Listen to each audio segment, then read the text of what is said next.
ಗ್ರಾಮಸ್ಥರು ಮಾಡಿದಂತಹ ಸಣ್ಣ ಎಡವಟ್ಟಿನಿಂದಾಗಿ ಶವ ಹೂಳಲಿಕ್ಕೆ ರುದ್ರಭೂಮಿಯೇ ಇಲ್ಲದಂತಹ ಪರಿಸ್ಥಿತಿ ನಿರ್ಮಾಣವಾದಂತಹ ಘಟನೆ ಧಾರವಾಡ ಜಿಲ್ಲೆ ಕಲಘಟಗಿ ತಾಲೂಕಿನ ಮಿಶ್ರಿಕೋಟೆಯಲ್ಲಿ ನಡೆದಿದೆ.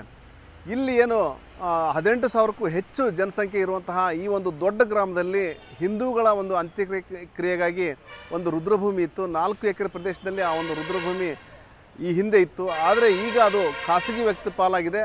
ಮುಖ್ಯವಾಗಿ ಏನಂದರೆ ಇದು ಅನ್ಯ ಧರ್ಮದ ವ್ಯಕ್ತಿಗೆ ಹಿಂದೂ ವ್ಯಕ್ತಿಯೊಬ್ಬರು ಮಾರಾಟ ಮಾಡಿರೋದು ಈಗ ದೊಡ್ಡ ಮಟ್ಟದ ವಿವಾದಕ್ಕೆ ಕಾರಣವಾಗಿದೆ ಅಂತ ಹೇಳ್ಬೋದು. ಇಲ್ಲಿ ನೂರಾರು ವರ್ಷಗಳಿಂದ ಇದೇ ರುದ್ರಭೂಮಿಯಲ್ಲಿ ಗ್ರಾಮದ ಹಿಂದೂಗಳು ಒಂದು ಅಂತ್ಯಕ್ರಿಯೆ ಮಾಡುವಂತಹ ಕೆಲಸವನ್ನು ಮಾಡ್ತಾಯಿದ್ರು. ಆ ಒಂದು ಅಂತ್ಯಕ್ರಿಯೆ ಅದಕ್ಕೇನು ತೊಂದರೆ ಆಗಿದ್ದಿಲ್ಲ. ಆದರೆ ಇತ್ತೀಚಿನ ದಿನಗಳಲ್ಲಿ ಅಲ್ಲೇನು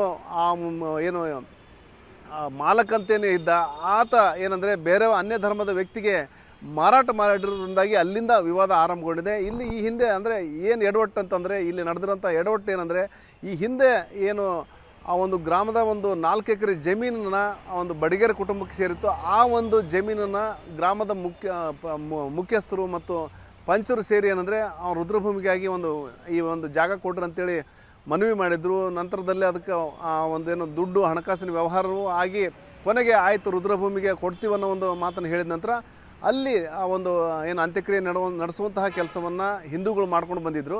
ಆದರೆ ಯಾವಾಗ ಒಂದು ರೀಸೆಂಟಾಗಿ ಕೆಲವು ದಿನಗಳ ಹಿಂದೆ ಏನಂದರೆ ಆ ಒಂದು ಅದೇ ವಂಶಸ್ಥ ಯಾರು ಹಿಂದೆ ಒಪ್ಪಿಗೆ ಕೊಟ್ಟಿದ್ದರು ರುದ್ರಭೂಮಿಗೆ ಅದೇ ಕುಟುಂಬದ ವಂಶಸ್ಥರೊಬ್ಬರು ಈಗೇನಂದರೆ ಆ ಒಂದು 4 ಎಕರೆ ಭೂಮಿನ ಬೇರೆಯವರಿಗೆ ಪರಭಾರೆ ಮಾಡಿದ್ದಾರೆ.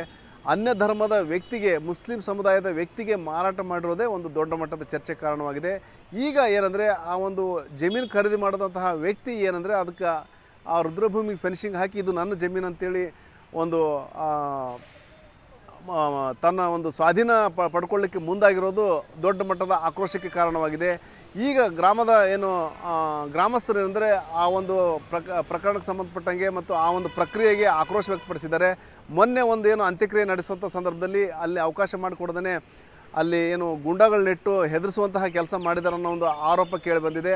ಹಾಗಾಗಿ ಅಂದರೆ ಹಿಂದೂಗಳಿಗೆ ಇಡೀ ಇಷ್ಟು ದೊಡ್ಡ ಊರಿದ್ದರೂ ಸಹ ಹಿಂದೂಗಳಿಗೆ ಇರೋದು ಒಂದೇ ಒಂದು ರುದ್ರಭೂಮಿ.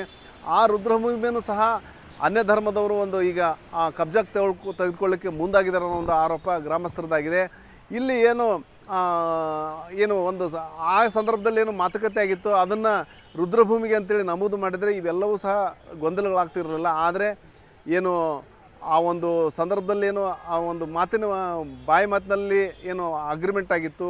ಅದಾದ ನಂತರ ಜನ ಸಹ ಅಲ್ಲಿ ಸಹಜವಾಗಿಯೇ ಅಂತ್ಯಕ್ರಿಯೆ ಮಾಡ್ಕೊಂಡು ಬರ್ತಾಯಿದ್ರು. ಯಾವುದೇ ತಂಟೆ ತಕರಾರು ಇರಲಿಲ್ಲ. ಯಾವಾಗ ಇದು ಭೂಮಿ ಇನ್ನೊಬ್ಬರಿಗೆ ಮಾರಾಟ ಆಯಿತು ಅಲ್ಲಿಂದ ಈಗ ವಿವಾದ ಸ್ಟಾರ್ಟ್ ಆಗಿದೆ. ಮತ್ತು ಗ್ರಾಮ ಪಂಚಾಯತಿಯಲ್ಲಿ ಸಹ ಈ ನಿಟ್ಟಿನಲ್ಲಿ ಠರಾವ್ ಸಹ ಪಾಸ್ ಮಾಡಲಾಗಿದೆ. ಮತ್ತು ಜಿಲ್ಲಾಧಿಕಾರಿಗಳಿಗೆ ಈ ಗ್ರಾಮಸ್ಥರು ಮನವಿ ಮಾಡಿದ್ದಾರೆ. ಮತ್ತು ಜಿಲ್ಲಾ ಉಸ್ತುವಾರಿ ಸಚಿವರ ಕ್ಷೇತ್ರ ಇದು, ಅಂದರೆ ಸಂತೋಷ್ ಲಾಡ್ ಅವರ ಕ್ಷೇತ್ರದಲ್ಲಿ ಬರುವಂತಹ ಒಂದು ಗ್ರಾಮ ಆಗಿದೆ ಈಗ. ಹಾಗಾಗಿ ಅವ್ರ ಗಮನಕ್ಕೂ ತರಲಾಗಿದೆ. ಜೊತೆಗೆ ರಾಜ್ಯ ಸರ್ಕಾರಕ್ಕೂ ಒಂದು ಮನವಿ ಮಾಡಲಾಗಿದೆ, ಇದನ್ನು ಈ ಒಂದು 4 ಎಕರೆ ರುದ್ರಭೂಮಿನ ನಮಗೆ ಬಿಟ್ಟುಕೊಡಿ ಅಂತೇಳಿ. ಇಷ್ಟೆಲ್ಲ ಆದರೂ ಸಹ ಆ ರುದ್ರಭೂಮಿ ಇನ್ನೊಬ್ಬರು ಕಬ್ಜಾದಲ್ಲಿರೋದು ಆಕ್ರೋಶಕ್ಕೆ ಎಡೆಮಾಡಿಕೊಟ್ಟಿದೆ. ಈಗ ಅಲ್ಲಿ ಶವ ಹೂಳಬೇಕಂದ್ರೂ ಸಹ ಅವಕಾಶ ಕೊಡ್ತಾ ಇಲ್ಲ.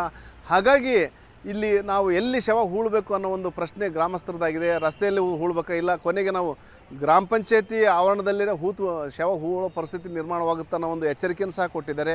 ಸರ್, ಇದು ಧಾರವಾಡ ಜಿಲ್ಲಾ ಕಲಘಟಗಿ ತಾಲೂಕು ಮಿಶ್ರಿಕೋಟೆ ಗ್ರಾಮ, ಕಲಘಟಗಿ ತಾಲೂಕು ಒಳಗೆ ದೊಡ್ಡ ಗ್ರಾಮ ಸರ್. ಇಲ್ಲೇ ಇರುವಂಥ ಜನಸಂಖ್ಯೆ 18ರಿಂದ 20 ಸಾವಿರ ಜನಸಂಖ್ಯೆ ಐತಿ. ಆ ಜನಸಂಖ್ಯೆ ಇರೋದು ಒಂದೇ ರುದ್ರಭೂಮಿ ಇತ್ತೈ ಸರ್. ಟೋಟಲ್ ರುದ್ರಭೂಮಿ ಇರೋದು ಒಂದೇ ಐತಿ ಸರ್. ಅದು ಸರ್ವೆ ನಂಬರ್ 71 5 ಎಕರೆ 4 ಗುಂಟೆ ಐತಿ ಸರ್. ಅದು ಏನೈತಂತೆ ಮಸಣವಟ್ಟಿ ಸರ್ಕಾರಿ ಸರ್ಪಂಚ್ ಅಂತೇಳಿ VPC ಐತಿ ಸರ್. ಇಲ್ಲಿ ಈ ರುದ್ರಭೂಮಿ ಒಳಗೆ ಆಲ್ರೆಡಿ ಯಾರು ನಮ್ಮ ಇಸ್ಲಾಮಿಕ್ ಧರ್ಮದವರು ಉಪಯೋಗ ಮಾಡ್ತಾ ಇದ್ದಾರೆ ಸರ್. ನಾವು ಅವ್ರು ಮಾಡ್ತಾರೆ. ನಮ್ಮ ಪೂರ್ವಜರ ಕಾಲದಿಂದ ಹಿಂದೂಗಳು ಈ ರುದ್ರಭೂಮಿ ಒಳಗೆ ನಾವು ಮಾಡ್ಕೋತಾ ಬಂದೇವಿ ಸರ್. ಹೌದ್ರಿ. ಈಗ ನಾವೇನು ಅನ್ಕೊಂಡು ಬಿಟ್ಟೇವಿ, ನಮ್ಮ ಊರು ಜನ ನಾವೇನು ಅನ್ಕೊಂಡು ಬಿಟ್ಟೇವಿ, ಅದು ಅವ್ರದ್ದು ರುದ್ರಭೂಮಿ, ನಮ್ದು ಇದು ರುದ್ರಭೂಮಿ. ಅನ್ಕೊಂಡು ನಾವು ಅಣ್ಣತಮ್ಮರಾಗಿ ಈ ನಮ್ಮ ಮಿಶ್ರಿಕೋಟಿ ಗ್ರಾಮದೊಳಗೆ ಎಲ್ಲರೂ ಅಣ್ಣತಮ್ಮರಾಗಿ ನಾವು ಜೀವನ ಮಾಡ್ಕೊತ ಇಲ್ಲಿ ಹೂವು ಇದು ಹೊಳಿದು ಮಾಡತ್ತೀವಿ ಸರ್. ಈಗ ಈ 2 ವರ್ಷದಿಂದ ಇವನ್ ಯಾರೋ ಬಂದು ತಮ್ಮ ಅನುಕೂಲಕ್ಕಾಗಿ ತಾವು ಬಂದು ಇಲ್ಲಿ ಹಿಡಿದು ವ್ಯಾಪಾರಸ್ಥಕ್ಕಾಗಿ ಬಂದು ನಾವು ಇದಕ್ಕೆ ತಹಸೀಲ್ದಾರಿಗೆ ಎಲ್ಲ ಮನವಿ ಕೊಟ್ಟಿದ್ದು ಐತೆ ಸರ್. ಸಬ್ ರಿಜಿಸ್ಟರ್ನಾಗ 2,000 ಖರೀದಿ ಹಿಡಿಯೋಕ್ಕಿಂತ ಮೊದಲು 2019 ಎಲ್ಲ ದಾಖಲೆ ಅದಾವೆ ಸರ್. ನಾವು ಕೊಟ್ಟಿದ್ದು ಉಪನೋಂದಣಿ ಅಧಿಕಾರಿಗೆ, ತಹಸೀಲ್ದಾರ್ಗೆ, DC ಅವರಿಗೆ ಎಲ್ಲರಿಗೂ ಕೊಟ್ಟೇವಿ ಸರ್. ಆ ಕೊಟ್ಟರೂ ಸಹ ಅವರು ಈ ಭೂಮಿಯನ್ನು ಅವ್ರಿಗೆ ಖರೀದಿ ಮಾಡಿಕೊಡ್ತಾರೆ. ಇದರೊಳಗೆ ಅಧಿಕಾರಿಗಳನ್ನು ಕೈವಾಡ ಐತೆ ಸರ್. ಇದ್ರೊಳಗೆ ಕಮ್ಮಿ ಅಂತಂದ್ರೆ ಒಂದು 100 ವರ್ಷದ ಹಿಂದಿಂದ ಸರ ಇದು. ಈಗ ಇಲ್ಲಿ ದಫನ್ ಮಾಡೋದಾಗಲಿ ಹೋಗಿದಾಗಲಿ ಮಾಡ್ಕೊತ ಬಂದಿದ್ರಿ ಸರ. ಅದು ಮಾಡ್ಕೊತ ಬಂದಿದ್ರೆ ಈಗ ಏನಾಗೈತೆ ಸರ್ ಅಂತಂದ್ರೆ ಬೇರೆದರ ಅದನ್ನ ಖರೀದಿ ಮಾಡಿ ಇದನ್ನು ಮಾಡಿ ಅದು ಖರಾಬ್ ಅಂತಿದ್ದು ಖರಾಬು ಹಿಂಗೆ ಏನೇನೋ ಆಗೈತೆ ಸರ್. ಅದಕ್ಕೆ ಸಂಬಂಧಪಟ್ಟ ಅಧಿಕಾರಿಗಳಿಗೂ ನಾವು ಅದನ್ನ ತಹಸೀಲ್ದಾರ್ಗಾಗಲಿ ಇವ್ರಿಗಾಗಲಿ ಅದನ್ನೆಲ್ಲನೂ ಅದನ್ನ ಖರಾಬು ಹಿಂಗೆ ಇದ್ದಿದ್ದು ಏನೋ ಇದಾಗೈತೆ ಅಂತ ಅವ್ರ ಗಮನಕ್ಕೂ ತಮ್ಮಂದೇವು ಸರ್. ನಾವು ತೊಂಬಂದು ಇದು ಮಾಡೀವಿ. ಆಮ್ಯಾಗ DC ಅವ್ರ ಗಮನಕ್ಕೂ ಐತೆ ಸರ್. ಇದು ಹೆಣ ತಂದಾಕ್ಲೆ ಅವರು ಜಗಳಕ್ಕೆ ಬರ್ತಾರ್ರಿ. ಇಲ್ಲಿ ಅವು ಬಡವ್ರು ಅಂತ ಇರ್ತಾರೆ. ಅದು ಸಮಸ್ಯೆ ಅಂದ್ರೆ ಹೆಣ ತಂದಾಗ ಅವ್ರು ಏನು ಜಗಳ ಮಾಡ್ತಾರೆ, ಡಾಕುಗಳನ್ನ ತೊಗೊಂಬಂದು ನಿಲ್ಲಿಸ್ತಾರ್ರಿ. ಅದನ್ನು ಇದು ಉಪಯೋಗ ಮಾಡ್ಕೊತಾರೆ. ಹಂಗೆ ನಮ್ಮ ಮಕ್ಕಳು ಇಲ್ಲೆಲ್ಲ ಕೆಟ್ಟವ್ರು ಆಗಬಾರ್ದಂತ. ಯಾಕಂದ್ರೆ ಈ ರೋಡ್ ಸೈಡ್ ಆಕತ್ರಿ, ಇದು ಯಾರಾದ್ರೂ ನಿಲ್ಲಬೇಕಾಕತಿ. ಹೆಣ ತಂದಾಕ್ಲೆ ಎಲ್ಲರೂ ಅದ್ರಾಗ 4 ಮಂದಿ ಕೆಟ್ಟವ್ರಾದ್ರೂ ಕೆಟ್ಟ ಹೆಸರು ಬರ್ತೈತ್ರಿ. ನಮ್ಮೂರು ಭಾಳ ಒಳ್ಳೇದೈತ್ರಿ. ಇದು ನಮ್ಮೂರು ಕೆಟ್ಟದ್ದಂತ ಹೆಸರು ಬರಬಾರ್ದು ರೀ. ಇದಕ್ಕೆ ನಮ್ಮ ರುದ್ರಭೂಮಿ ನಮಗೆ ಕೊಡಕ್ಕೆ ಏನು ಹೋಗಿರ್ತೈತ್ರಿ. ಅದು ಗೌರ್ಮೆಂಟ್ಗೆ ವಿನಂತಿ ಪೂರ್ವಕವಾಗಿ ಹೇಳ್ತಾನೆ, ಯಾರೇ ಇರಲಿ ಮೇಲಿನ ಅಧಿಕಾರಿಗಳಿಗೆ ಕೈ ಮುಗಿದು ಕೇಳ್ಕೊತಾನೆ, ನಮ್ಮ ರುದ್ರಭೂಮಿ ನಮಗೆ ಕೊಡ್ರಿ ಅಂತ ನಾ ವಿನಂತಿ ಪೂರ್ವಕವಾಗಿ ಕೇಳ್ಕೊತೇನೆ ರೀ. ಒಟ್ಟಾರೆ ಏನು ಈ ಒಂದು ಹಿಂದೆ ಏನು ಹಿರಿಯರು ಮಾಡಿದಂತಹ ಒಂದು ಸಣ್ಣ ಎಡವಟ್ಟು ಅಂದರೆ ಆ ಸಂದರ್ಭದಲ್ಲಿ ಏನು ಅದನ್ನು ರುದ್ರಭೂಮಿಗೆ ಅಂತೇಳಿ ರಿಜಿಸ್ಟ್ರೇಷನ್ ನೋಂದಣಿ ಮಾಡ್ಕೊಳ್ಳದೇ ಇರೋ ಒಂದು ಪರಿಣಾಮವಾಗಿ ಈಗ ಈಗಿನ ತಲೆಮಾರಿನ ಜನ ಒಂದು ಸಂಕಷ್ಟ ಎದುರಿಸುವಂತಾಗಿದೆ. ಈಗ ಒಂದು ಅಂತ್ಯಕ್ರಿಯೆ ನೆರವೇರಿಸಲಿಕ್ಕೆ ಯಾವುದು ಜಾಗ ಇಲ್ಲ ಅನ್ನೋ ಪರಿಸ್ಥಿತಿ ನಿರ್ಮಾಣವಾಗಿದೆ. ಇಲ್ಲಿ ಒಂದು ಏನು ಇದು ಹಿಂದೂ ರುದ್ರಭೂಮಿಯಾಗಿದ್ದರೆ ಮತ್ತೊಂದು ರುದ್ರಭೂಮಿ ಮುಸ್ಲಿಮರದ್ದಾಗಿದೆ. ಅಂದರೆ 2 ರುದ್ರಭೂಮಿಗಳಿದ್ದು ಒಂದು ಕಡೆ ಮುಸ್ಲಿಮರು ಅಲ್ಲಿ ಒಂದು ಅಂತ್ಯಕ್ರಿಯೆ ನೆರವೇರಿಸುವಂಥ ಕೆಲಸ ಮಾಡ್ತಾಯಿದ್ರೆ, ಇದು ಏನು ಹಿಂದೂಗಳಿಗೆ ಅಂತೇನಿತ್ತು ಅದನ್ನು ಹಿಂದೂಗಳು ಮಾಡ್ಕೊಂಡು ಬರ್ತಾಯಿದ್ರು. ಆದರೆ ಈಗ ಏನು ಅದನ್ನು ಜಮೀನು ಮಾರಾಟ ಮಾಡೋದ್ರಿಂದಾಗಿ ಮತ್ತು ಒಂದು ದಾಖಲೆಗಳ ಪ್ರಕಾರ ನೋಡಿದಾಗ ಈಗ ಸದ್ಯಕ್ಕೆ ಬೇರೆಯವರ ಹೆಸರಿನಲ್ಲಿ ಆ ಒಂದು ಜಮೀನು ಇರೋದ್ರಿಂದಾಗಿ ಅವರು ತಮ್ಮ ಕಬ್ಜಾಕ್ಕೆ ತೆಗೆದುಕೊಳ್ಳಲಿಕ್ಕೆ ಪ್ರಯತ್ನ ಮಾಡ್ತಾಯಿದ್ದಾರೆ. ಮತ್ತು ಅಲ್ಲಿ ಏನು ಅಂತ್ಯಕ್ರಿಯೆ ಮಾಡಲಿಕ್ಕೆ ಅವಕಾಶ ಮಾಡಿಕೊಡದೇ ಇರೋದು ಅಲ್ಲದೆ ಏನು ಗೂಂಡಾಗಳನ್ನಿಟ್ಟು ಬೆದರಿಸ್ತಾ ಇದ್ದಾರೆ ಅನ್ನೋ ಒಂದು ಆರೋಪ ಕೇಳಿ ಬಂದಿದೆ. ಒಟ್ಟಾರೆ ಏನು ಈ ರೀತಿಯ ಒಂದು ಬೆಳವಣಿಗೆಯಿಂದಾಗಿ ಗ್ರಾಮದಲ್ಲಿ ಏನು ಒಂದು ರೀತಿಯಲ್ಲಿ ಒಂದು ಗೊಂದಲಮಯ ವಾತಾವರಣ ನಿರ್ಮಾಣವಾಗಿದೆ. ಮತ್ತು ಇದು ಯಾವುದೇ ಕಾರಣಕ್ಕೂ ಈ ಜಮೀನನ್ನು ನಾವು ಬಿಟ್ಕೊಡಲ್ಲ, ಇದು ನಮಗಿರೋದು ಒಂದೇ ಒಂದು ಭೂಮಿ, ರುದ್ರಭೂಮಿ ಏನು ಅಂತ್ಯಕ್ರಿಯೆ ಮಾಡಲಿಕ್ಕೆ ಇರೋದು ಒಂದೇ ಒಂದು ಭೂಮಿ. ಹಾಗಾಗಿ ಆ ಭೂಮಿ ಕೊಟ್ಟು ನಾವೆಲ್ಲಿ ಅಂತ್ಯಕ್ರಿಯೆ ಮಾಡಬೇಕನ್ನೋ ಒಂದು ಪ್ರಶ್ನೆ ಗ್ರಾಮಸ್ಥರದಾಗಿದೆ.